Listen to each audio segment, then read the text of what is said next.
In this video, I'll show you how to insert paper in your Brother MFC-L2820DW printer. So let's get started. So the first step is to put your fingers over here and pull on this drawer. Now this drawer can be removed completely out of the printer, but to insert paper you don't have to do it.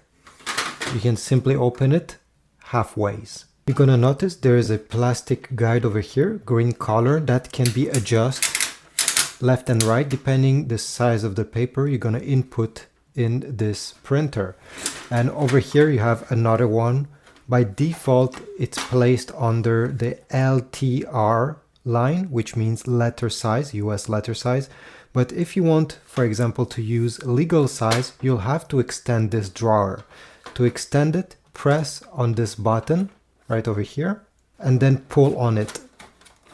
The drawer will be able to extend. This way you'll be able to put legal size paper. But for this video, I'll simply put letter size so I can put it back the way it was. Okay, under LTR. You can move it up and down. Take your stack of paper and put it this way. Every time you put paper, make sure you never go above this red line right over here. You see, it has 3 arrows. Never go above. If not, the paper will jam inside of the printer. At the end, you just have to put everything back.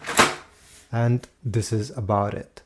Thanks for watching. Please leave a like, subscribe, check my Amazon links if you want to get paper for this printer, and I'll see you in the next video.